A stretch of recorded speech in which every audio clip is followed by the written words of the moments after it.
में आंसू में बहाता रहा।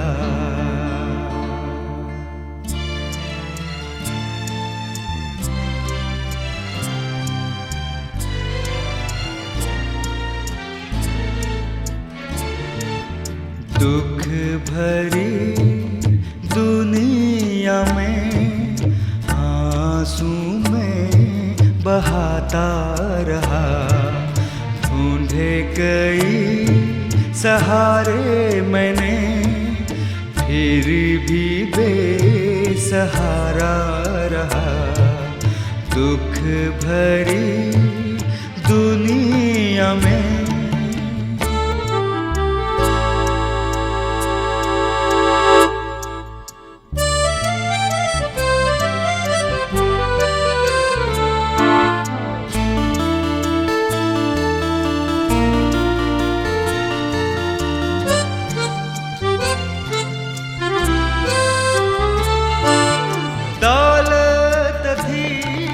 सब कुछ था, ना थी खुशी दिल में मेरे।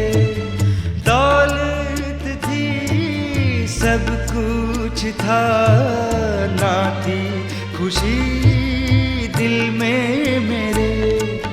ढूंढी बहुत शांति मैंने, फिर भी दिल अशांत रहा। दुख भरी दुनिया में आंसू में बहाता रहा। ढूंढे कई सहारे मैंने, फिर भी बेसहारा रहा। दुख भरी दुनिया में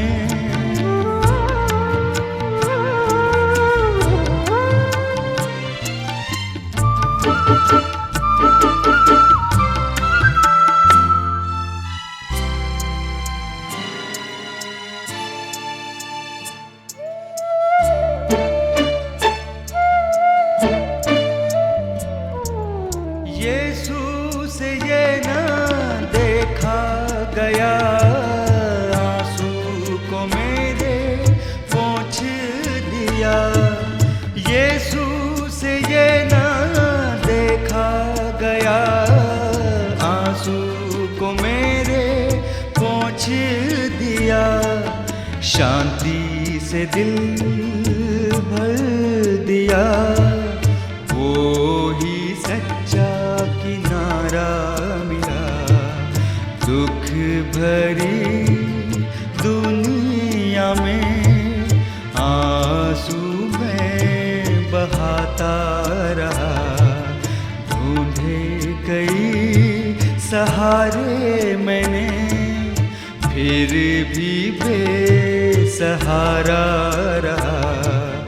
दुख भरी दुनिया में। मसीह में प्रिय भाई और बहनों, आप सबों को मैं मसीह यीशु के नाम में आपको इस प्रोग्राम में स्वागत करता हूं। और आइए आप अपने हृदयों को खोलिए, अपने दिलों को खोलिए कि परमेश्वर आपको इस वचनों के द्वारा आशीष दे। आज अपने अड़ोस पड़ोस में या अपने आजू बाजू में झक के देखिए कि लोग कैसे दुनिया के पीछे भाग रहे हैं। वे अपने जीवन में धन लाने के लिए भाग रहे हैं, वे अपने जीवन में पावर पाने के लिए भाग रहे हैं, अपने जीवन में डिग्री पाने के लिए भाग रहे हैं। और इसके पीछे वे बचपन से लेकर बुढ़ापे तक इसके पीछे भागते हैं और वे कभी भी संतुष्ट नहीं होते हैं मेरे प्रियो। आइए हम कुछ ऐसे बातों को बताएंगे कि आपको किसके पीछे जाना है या मुझे कहाँ जाना है और मेरे अंत क्या है और मेरा शुरुआत कहाँ होना चाहिए मेरे प्रियो। आइए हम आपको इस बात को समझाने के लिए एक घटना हम देखेंगे। वो हम लूका उसका 18 से एक ऐसे शख्स के बारे में आपको बात करना चाहता हूँ जिसको आप सुने होंगे पहले भी, परंतु मैं इसको फिर से आपके पास इस बात बताना चाहता हूँ। मेरे प्रियो, यीशु नामक एक शख्स आज से 2000 साल पहले इस दुनिया में आए। वे हमारे गुनाहों को अपने ऊपर ले लिए और उन्होंने उस समय उसके जीवन काल में कई अच्छे लोगों को शिक्षा दिए और कई लोगों को उन्होंने उद्धार दिए। आइए हम देखेंगे कि परमेश्वर कैसे हमें अपने वचनों से हमें कुछ शिक्षा दे रहे हैं। मेरे प्रियो, यहाँ एक ऐसा शख्स है जो अपने जीवन काल में उन्होंने जो हम जिसके पीछे भागते हैं, हम भागते हैं प्रसिद्ध होने के लिए, हम दान जमा करने के लिए, हम डिग्री पाने के लिए और हम शासक बनने के लिए, हम इसके पीछे भागते हैं लोग। और हम देखते हैं कि यह एक ऐसा ही शख्स है। हम देखेंगे वहाँ पर लिखा हो कि एक सरदार यीशु के पास आते हैं और उससे कुछ मांगते हैं मेरे प्रियो। और इस व्यक्ति के बारे में कुछ आपको बताना चाहता हूँ कि ये व्यक्ति अपने जीवन काल में उन्होंने सब चीज़ों में अच्छा सफलता पाए हुए हैं। ये एक धनी व्यक्ति है, अच्छा बिजनेसमैन है। मेरे ख्याल से जब धनी व्यक्ति आप होते हैं तो आपके पास अच्छा दोस्त होंगे और आपके अच्छे अच्छे लोगों से आपका संबंध होएगा, आप उनके साथ दोस्ती करेंगे, आप उनके साथ अच्छा आप कांटेक्ट में रहेंगे। और ये व्यक्ति के बारे लिखा हुआ है कि ये व्यक्ति इतना कमाया है अपने जीवन में, इतना धन जमा किया है, इतना इकट्ठा किया है कि लिखा हुआ है कि ये व्यक्ति को एक ऐसा स्थिति में पहुंच चुका है कि ये व्यक्ति को कुछ ऐसे चीज़ चाहिए जितना वो कमाया है सारे चीज़ वो अपने जीवन काल में उसको इस्तेमाल करे। मेरे प्रियो, इन्होंने अच्छी तरह अपने बारे जानते हैं कि मैं 80 साल तक जीऊँगा और अधिक अच्छा तंदुरुस्त रहूँगा तो मैं अपने जीवन में 100 साल जीऊँगा, परंतु उससे अधिक नहीं जी पाऊँगा। ये आदमी अच्छी तरह जानता था। इसलिए इनका जीवन में एक ऐसा विचार आया कि मुझे अपना धन जो जमा किए हैं, अपना जो मेरा पैसे है, अपना जो मेरा जो इतना धन जमा किए, इसको मैं हमेशा के लिए खाता रहूँ, मैं इसमें अपना मस्ती करूँ, अपना मज़ा करूँ। इसलिए ये व्यक्ति अपने जीवन को और भी लंबा जीना चाहता है। मेरे प्रियो, ये आदमी अपने जीवन को और भी लंबा जीना चाहता है, परंतु लंबा जीवन देने के लिए उन्होंने कई लोगों के पास गए होंगे। मेरे हिसाब से ये डॉक्टरों के पास गए होंगे। उन्होंने कहा होगा कि भाई मुझे 100 साल जीना है, भैया मुझे 200 साल जीना है, इसके लिए कोई दवाई है तो हमें दीजिए। डॉक्टरों ने बोला होगा भैया ऐसा कोई दवाई नहीं है कि आपका जीवन को अधिक बढ़ा सकूं, ऐसा कोई दवाई नहीं है। उन्होंने कई साइंटिस्ट के पास गया होगा, वो कई अच्छे विद्वान के पास गया होगा, परंतु उसके जीवन में देखते हैं कि सब थक चुका था। और ये व्यक्ति ऐसे एक मनुष्य की तलाश कर रहा था कि जिसके द्वारा मैं लंबा जीवन जी सकूं। मेरे प्रियो, लंबा जीवन जी सकूं। हो सकता है कि विचार है कि उसका मैं 200 साल भी जी सकूं, क्योंकि उसके पास इतना धन है, इतना दौलत है कि इसे खाना है और इसे खर्च करना है। मेरे प्रियो, हम देखेंगे यहाँ पे कि ये व्यक्ति सबके बारे पता लगाया, वैसा कोई आदमी नहीं मिला, वैसा कोई मेडिकल स्टोर नहीं मिला, वैसा कोई संस्था नहीं मिला, वैसा कोई सरकार नहीं मिला, वैसा कोई समाज सेवक नहीं मिला, परंतु हम देखेंगे कि परमेश्वर इस व्यक्ति को कैसे अपने जीवन में एक शिक्षा दे रहा है। आइए हम देखेंगे कि यहाँ आते हैं और कहता है कि यीशु के बारे सुना। इस व्यक्ति ने किसी से पूछा हो कि यीशु एक ऐसा शिक्षा देते हैं, एक ऐसे गुरु है, एक अच्छा शिक्षक है कि उसके पास जाके मुझे कुछ इसके बारे में बात करना है और मुझे उसे मांगना है, या मैं उससे सलाह लूँगा कि यीशु प्रभु मुझे लंबा जीवन पाना है। हाँ, हम देखेंगे इस व्यक्ति को कि यीशु के पास आता है और उससे कहता है कि हे उत्तम गुरु, मुझे अनंत जीवन प्रवेश करना है, मुझे अनंत जीवन पाना है और मुझे हमेशा के लिए जीना है, मैं अनंत जीवन तक जीना चाहता हूँ, मुझे इसका कुछ तरीका बताइए। यीशु प्रभु ने उससे कहा, अच्छी बात है कि आपको अनंत जीवन चाहिए, मैं आपके पास कुछ ऐसे कंडीशन रखता हूँ। उन्होंने कहा कि तुम 10 आज्ञाओं को मानो। तुम आज्ञाओं को तो जानते हो कि चोरी ना करना, हत्या ना करना, व्यभिचार ना करना, झूठी गवाही ना देना, ऐसे कई बातों को उन्होंने उससे कहा। परंतु ये आदमी, ये धनी व्यक्ति ने यीशु से कहा, प्रभु मैं ये सारे बातें मैं बचपन से ही करते आया हूँ।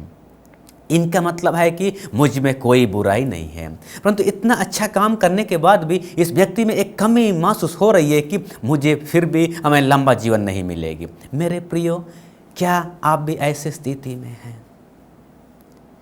हम आज इतना खो चुके हैं, हम आज इतना डूब चुके हैं कि हमें पता भी नहीं है कि हम अपने धन जमा करने में, अपने आप को प्रसिद्ध बनाने में, हम अपने नाम कमाने में और अपने आप को हम उस सामर्थ्य उस शासक बनाने के लिए हम खो चुके हैं कि हमें अनंत जीवन पाना है। इसका हमें कोई चिंता नहीं है, क्योंकि हम खो चुके हैं। मेरे प्रियो, हम भटक चुके हैं, क्योंकि हम इस चीज़ में डूब चुके हैं कि हमें पता भी नहीं है कि मुझे इसके बाद कहाँ जाना है। मुझे 80 साल जीना है और मुझे मर जाना है, मरने के बाद मुझे कहाँ जाना है मुझे नहीं पता।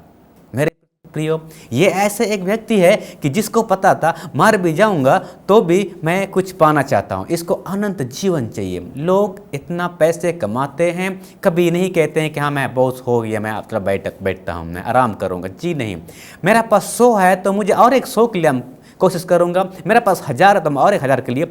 आदमी अपने जीवन में कमाते कमाते कमाते कमाते वो 80 साल तक पहुंचता है, वो 100 साल पहुंचता है, फिर मर जाता है। उसके पास कोई मकसद नहीं है। ऐसा हमारे पास है दुनिया में लोग। अब कई नमूना ले सकते हैं, कई उदाहरण ले सकते हैं दुनिया के लोगों में। आइए हम देखें, खेल दुनिया में लोग इतना पॉपुलरिटी हो गया उनके जीवन में। अब देखिए सिनेमा वर्ल्ड में इतना पॉपुलरिटी है, हम देखेंगे बिजनेस वर्ल्ड में पॉपुलरिटी है, परंतु ये लोग सिर्फ 80 और 100 साल तक ये जी पाएंगे। मेरे प्रियो, ये भी ऐसा ही व्यक्ति था कि मेरा पास सब कुछ है परंतु मुझे अनंत जीवन पाना है, यानी कि मुझे लंबा जीवन जीना है। मेरे प्रियो, इस संसार में वैसा कोई डॉक्टर नहीं है, इस संसार में वैसा कोई संस्था नहीं है, इस संसार में वैसा कोई समाज सेवक नहीं है, ऐसा कोई जगह नहीं है, वैसा कोई धरती के ऊपर से कोई जगह नहीं है जहाँ कि आपको लंबा जीवन कोई दे सके।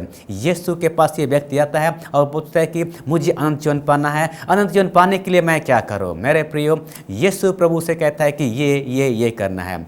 हम हाथ धर्म में सिखाता है कि हम जब अच्छा काम करते हैं तो हमारा जीवन में, हमारे भविष्य में हमारा अच्छा होगा। मेरे प्रियो, प्रभु ने भी उसको ऐसा ही कुछ शिक्षा दिया, यदि तुम्हें अनंत जीवन में प्रवेश करना है, तुम्हें ये करना है, वो करना है, ये करना है, वो करना है। और उन्होंने कहा कि ये सारे बातें मैं बचपन से करते आया हूँ।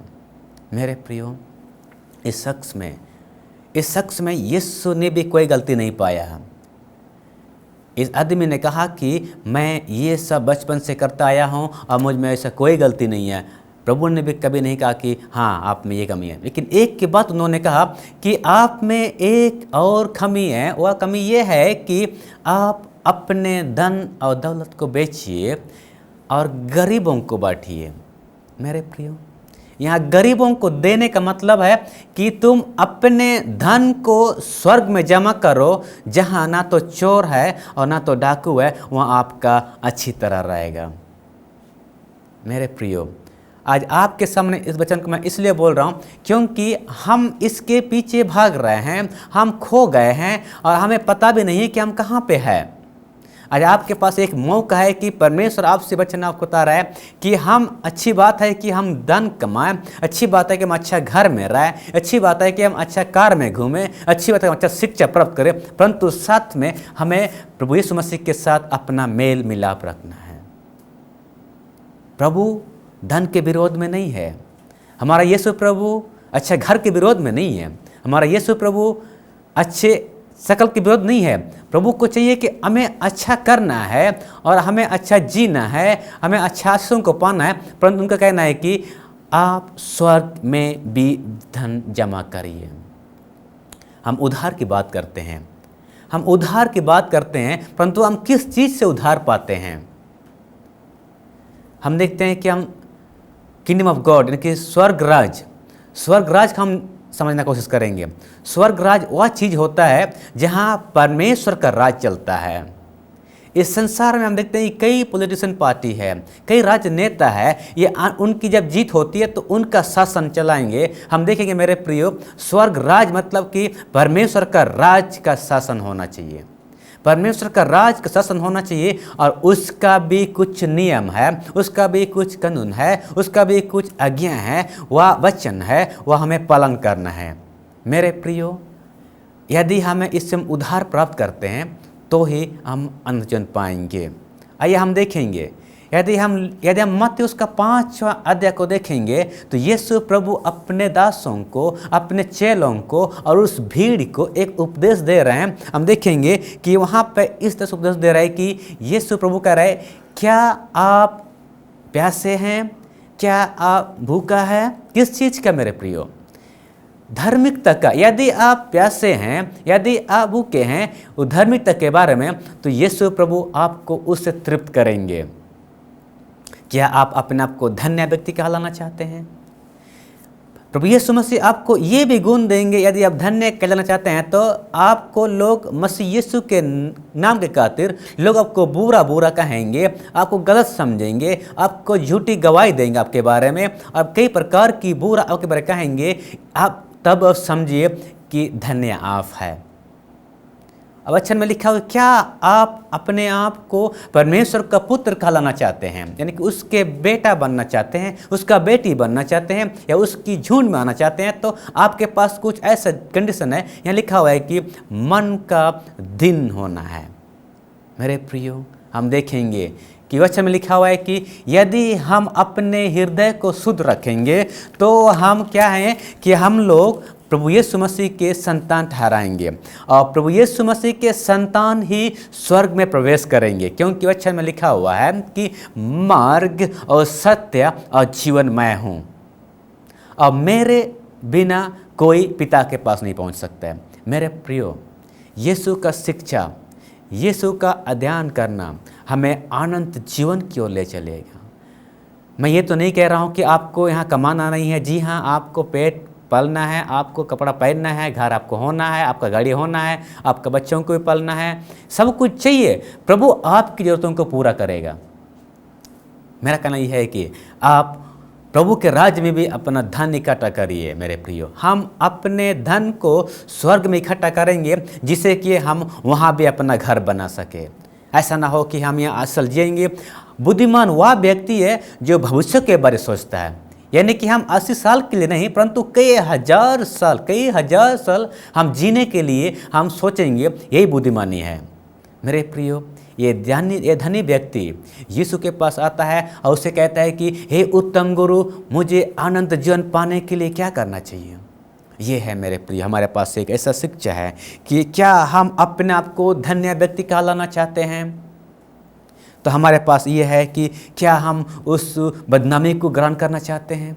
लोग हमें बदनाम करेंगे, लोग हमें गलत कहेंगे, लोग हमें झूठी गवाही देंगे। ये सारे बातें यदि आप में मसीह यीशु के कारण है, तो मैं कहता हूँ कि प्रभु आपको अपने जीवन में ये कहेंगे कि निश्चित ये व्यक्ति धन्य है, क्योंकि ये मेरे कारण दुख उठा रहा है, मेरे कारण सताया जा रहा है, मेरे कारण झूठ बोल रहे हैं इसके विरोध में। मेरे प्रियो, आज अगर आप धन्य कहलाना चाहते हैं तो मसीह यीशु ये हमें सिखाते हैं। ये अब मत्ती 5 उसका 11 आदमी आप पढ़ सकते हैं इस चीज़ को। क्या आप यीशु मसीह का पुत्र कहलाना चाहते हैं? क्या आप यीशु मसीह का बेटी कहलाना चाहते हैं? क्या आप यीशु मसीह के आप उसके झुंड के लोग कहना चाहते हैं? तो आप में ये होना चाहिए कि आपका दिल शुद्ध होना चाहिए।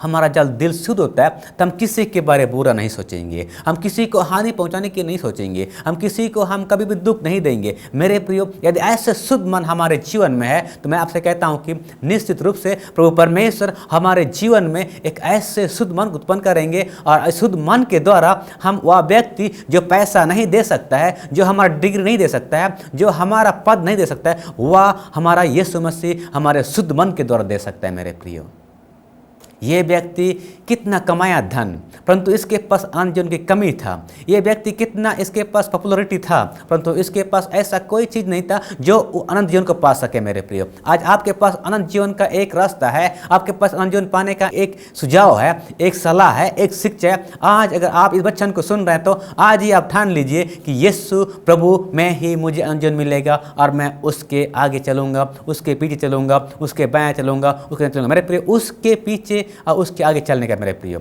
उसको पीछा करने का और उसके साथ चलने का, यही हम अनंत जीवन का पाने का अधिकार होंगे। मेरे प्रियो, हम देखते हैं कि यदि हम धार्मिकता से अपने आप को भरना चाहते हैं, यदि अपने आप को हम धार्मिकता से भरना चाहते हैं, तो हम देखेंगे कि प्रभु यीशु मसीह हमें धार्मिकता से भी भरेंगे।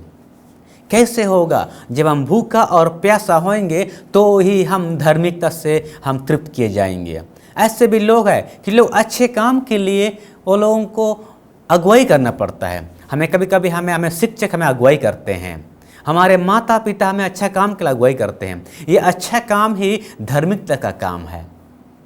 मेरे प्रियो, यदि आज अगर आपको कोई शिक्षक आपको अगुवाई कर अच्छा काम में, यदि आपका माता पिता आपको अगुवाई कर रहा है, यदि आपका कोई बुजुर्ग आपका जो अगुवाई करता है, यदि आपके पास्टर आपको अगुवाई करता है अच्छे काम में, मेरे प्रियो, यदि आप भूखे और प्यासे हैं तो उस अच्छा काम के लिए आप लालसा करें, और वो भले काम की लालसा करें जिससे कि आप धार्मिकता से तृप्त हो जाएंगे। हम देखेंगे कि क्या आपको दया चाहिए, लोगों की दया, प्रभु की दया।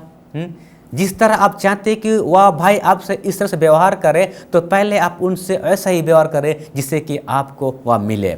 मेरे प्रियो, क्या आप चाहते हैं कि लोग आपको दया करें, लोग आपसे अच्छी तरह बात करें, लोग आपको अच्छा कहे? तो आप भी उन्हें अच्छा कहना शुरू करिए। आज से उनके ऊपर दया करिए तो आप भी दया करेंगे, आपके ऊपर दया किया जाएगा। मेरे प्रियो, हम देखते हैं कि हमारा विचार जैसे इस संसार के लोगों की तरह विचार नहीं रखना है। हमारी जो पैसा कमाने का तरीका इस संसार के लोग कमाते हैं वो तरीके से नहीं कमाएंगे, और हमारी दुनिया को देखने का जिस तरह से लोग देखते हैं वैसा नहीं देखना है, परंतु हमें उससे अलग देखना है। प्रभु को ये बहुत अच्छा लगता है कि आप उसे बताइए कि आपने ये धन कैसे जमा किए हैं। प्रभु को ये बताइए कि आप उस व्यक्ति को उस तरह से देख रहे हैं कि प्रभु ये ध्यान रहता है कि आप क्यों ऐसा सोच रहे हैं उसके बारे में। मेरे प्रियो, यदि आज अगर आप वचन को सुन रहे हैं तो आज आप अपने जीवन में 80 साल के लिए नहीं, 70 साल के लिए नहीं, परंतु आपका अनंत जीवन के रास्ते के लिए। पैसे आपकी अनंत जीवन नहीं दे सकता है मेरे प्रियो। आपकी धन और दौलत आपको आप नहीं खरीद सकते मेरे प्रियो। अनंत जीवन पाने के लिए परमेश्वर हमें अपना पुत्र यीशु मसीह के द्वारा हम पा सकते हैं, क्योंकि यीशु ही हमारा उद्धार करता है और हमारा आगे को ले जाएगा, हमें जीवन में हमें प्रवेश करने देगा। मेरे प्रिय, हम देखते हैं कि यूहन्ना रचित सुसमाचार उसका 3:16 में लिखा हुआ, क्योंकि प्रभु परमेश्वर ने संसार से इतना प्रेम रखा कि उसने अपने प्रिय पुत्र यीशु को हमारे लिए भेजा ताकि हम अनंत जीवन की वारिस हो। हमें विश्वास करना है कि यीशु प्रभु इस संसार में आया, वो हमारे लिए लहू बहाया, वो हमारे लिए मारा गया, वो हमारे लिए गड़ा गया और हमारे लिए वो तीसरे दिन फिर से जी उठे। यदि हम ये विश्वास करते हैं तो हम अनंत जीवन प्राप्त करेंगे मेरे प्रियो। और यदि यीशु के रास्तों में चलते हैं, उसके कदम में चलते हैं, तो हम देखेंगे कि यीशु प्रभु हमारे जीवन में वह अनंत जीवन का खुशी देंगे। और ना ही सिर्फ हम अनंत जीवन पाएंगे, परंतु हम बहुतों को यीशु मसीह के राज में हम लेके आएंगे मेरे प्रियो। यीशु प्रभु आज आपसे कह रहे हैं मेरे प्रियो कि यदि आज अगर आप अनंत जीवन की तलाश में हैं, यदि आप हजारों साल जीना चाहते हैं, तो आज आपके पास ये मौका है कि अब यीशु के पास आइए और उसके बाद फिर हम उसके पास आके हम बोलेंगे, प्रभु मुझे आपके रास्ता में चलना है, क्योंकि आप ही मेरा अनंत जीवन है, आप ही मेरा मार्ग है, आप ही मेरा रास्ता है, आप ही मेरा उद्धार है। सच्चाई और जीवन यीशु मसीह है मेरे प्रियो। पिता के पास पहुंचने के लिए वैसा कोई और रास्ता नहीं है, वैसा और कोई मार्ग नहीं है, वैसा कोई और व्यक्ति नहीं है, वैसा कोई और संस्था नहीं है जो हमें अगुवाई करे। यीशु एक ऐसा नाम है। यदि हम देखेंगे, यदि हम प्रेरितों के काम उसका 4:12 में देखेंगे, आकाश के नीचे धरती के ऊपर और कोई दूसरा नाम नहीं है जिससे कि हम उद्धार पा सके मेरे प्रियो। ऐसा कोई नाम नहीं है और वैसा कोई भी संस्था नहीं है जो आपको उद्धार दे सके सिवाय यीशु के। मेरे प्रियो, यदि आज अगर आप इस वचन को सुन रहे हैं, अपने हृदयों को तैयार करिए और अपने मनों को तैयार करिए, अपने परिवार को यीशु के पास लाइए और अपने जीवन में यीशु का ज्योति जलाइए। आज अगर हम ये वचन को सुन रहे हैं तो हम अपने आप को इस बात में हम अपने को डालेंगे, इस सच्चे में डालेंगे कि आज के बाद मैं अनंत जीवन पाऊंगा और मेरे द्वारा मैं बहुत सारे लोगों को अनंत जीवन लाऊंगा। इस धनी व्यक्ति की तरह मेरे प्रियो, अपने जीवन में एक ऐसे इच्छा डालिए, अपने जीवन में एक ऐसे लालसा डालिए, अपने जीवन में एक ऐसे खोज में रहिए कि मुझे अनंत जीवन तक जीना है। मेरे प्रियो, यह व्यक्ति यीशु के पास आते हैं और इसे कहते हैं कि हे उत्तम गुरु, मुझे अनंत जीवन पाने के लिए क्या करना है। यीशु प्रभु को देखते हैं हम यहाँ पे मेरे प्रियो। यीशु प्रभु को हम देखते हैं यहाँ पे कि यीशु प्रभु अपने आप को भला नहीं कह रहा है, परंतु बोलता है कि उसे, हे मनुष्य, मुझे तुम भला क्यों कहता है, मैं भला नहीं हूँ, परंतु एक ही उत्तम है और वह एक ही सच्चा टीचर है, वो है परमेश्वर। आज हम थोड़ी सी अच्छा काम कर देते हैं तो हम क्या सोचते हैं कि हम अच्छे हैं और उनका बुराई कम देखने लगते हैं, हम उसकी उक्ता करने लगते हैं, हम उसकी बुरा कहने लगते हैं। यहाँ यीशु कहता है यीशु के पास कोई गलतियाँ नहीं था, उसके पास ऐसा कोई बात नहीं था कि लोग उससे पकड़े उसे, परंतु फिर भी ये कहता है कि मैं उत्तम गुरु नहीं हूँ। हमें नम्र होना है मेरे प्रियो। यीशु प्रभु परमेश्वर होते हुए भी, यीशु प्रभु राजाओं का राजा होते हुए भी, वो डॉक्टरों का डॉक्टर होते हुए भी यीशु प्रभु अपने आप को इतना नम्र किया। हम देखेंगे कि वो कहते हैं कि मैं उत्तम नहीं हो, परंतु एक ही उत्तम हो, परमेश्वर है। मेरे प्रियो, आज आप वचन को सुन रहे हैं तो अपने आप को तैयार करिए, अपने जीवन में इस बात को लागू करिए, अपने परिवार में उद्धार को लाइए। हम देखते हैं कि जक्कई कैसे ये यीशु को देखने के लिए वो उस पेड़ में चढ़े। मेरे प्रियो, आज यदि हम अगर अपने अच्छे कामों में नीचे हैं, अपने अच्छे कामों में हम नाटे हैं, तो आज हम इस बात को ये कर सकते हैं कि मैं यीशु मसीह में विश्वास करने के द्वारा अपने धार्मिकता को बढ़ाऊंगा, अपने जीवन में भूख और प्यास को ले आऊँगा, जिससे कि मुझे प्रभु धार्मिकता से तृप्त करे। और आप ये चाहते हैं कि मुझे लोग दया करें, आज ही हम ये ठान लेंगे कि मैं भी लोगों के ऊपर दया करूँगा, जिससे कि लोग मेरे ऊपर दया करेंगे और प्रभु परमेश्वर भी आपके ऊपर दया करेंगे। मैं यीशु मसीह का पुत्र कहलाना चाहता हूँ। यदि आपका ऐसा कोई विचार है मेरे प्रियो, तो यीशु मसीह आपको आज अपने बेटा बनाना चाहते हैं। आज यीशु मसीह आपको अपना बेटी बनाना चाहते हैं। यीशु मसीह आज आपको अपना दोस्त बनाना चाहते हैं। यीशु प्रभु आपको अपना भाई बनाना चाहते हैं। मेरे प्रियो, आज यह समय है कि हम यीशु के उस झुंड में आएंगे और उस यीशु के मंडली में आएंगे, यीशु प्रभु के उस घर में आएंगे जहाँ हमें अपना बेटा कहलाएगा। मेरे प्रियो, आज वह मौका है, आज ये समय है कि हम यीशु के पास आएंगे और यीशु के पास हम कहेंगे कि प्रभु मुझे धार्मिकता से भरिए, हे प्रभु मुझे दया पाना है। तो लोगों को दया करिए। मेरे प्रियो, आज ये दया की घड़ी है, ये अनुग्रह की घड़ी है, ये चंगाई की घड़ी है और ये उद्धार का घड़ी है। आज अगर आप वचन को सुन रहे हैं तो अपने मन को डिटाई ना करें, अपने आप को प्रभु की आत्मा कहता है कि आप यीशु के पास आइए। तो आज आप यीशु के पास आइए और उद्धार पाइए और फिर आप अनंत जीवन की वारिस होंगे। मैं फिर से कहता हूँ मेरे प्रियो, इस दुनिया में लोग पैसों के पीछे भाग रहे हैं। इस दुनिया में लोग शासक बनने की लालसा में है। इस दुनिया में लोग आज डिग्री के पीछे भाग रहे हैं। इन सब के पीछे भागते भागते हुए यीशु मसीह को भूल जा रहे हैं। ऐसा ना हो कि हमें प्रभु भूल जाए, लेकिन प्रभु का धन्यवाद हो यदि हम उससे भूल जाते हैं, फिर भी हमें प्रभु भूलते नहीं हैं। आज आपके पास ये मौका है, आपके पास ये समय है। आप हमारे प्रोग्राम को सुन रहे हैं, आप यीशु मसीह वचनों को सुन रहे हैं। मेरा विश्वास है कि प्रभु आज आपको इस वचनों के द्वारा आशीष देंगे और फिर आप अनंत जीवन की वारिस होंगे। मेरे प्रियो, मैं उन सब के लिए प्रार्थना करना चाहता हूँ जो सच्चे मन से अपने प्रभु को अपने जीवन में बुलाना चाहते हैं और उसको अपना उद्धारकर्ता मानना चाहते हैं। मैं आपके लिए प्रार्थना करना चाहता हूँ। अपने आँखों को बंद करेंगे। मेरे प्रियो, स्वर्गीय पिता, आपको हम धन्यवाद करते हैं प्रभु जी, क्योंकि तू पिता अपने लहू को बहाया और प्रभु जी तू हमारे लिए मारा गया, गाड़ा गया, आप जी उठा प्रभु जी, के हम उद्धार पा सके। प्रभु जी, जितने लोग प्रभु जी जीवन पाना चाहते हैं प्रभु जी, आपके पास आए हैं पिता प्रभु जी, हर एक को तो प्रभु जी नाम बाई नाम आशीष दे प्रभु जी। और पिता परमेश्वर उनको अपने राज्य में लीजिए पिता प्रभु जी। हमारी छोटी सी प्रार्थना यीशु के नाम से हम मांगते हैं, आमीन।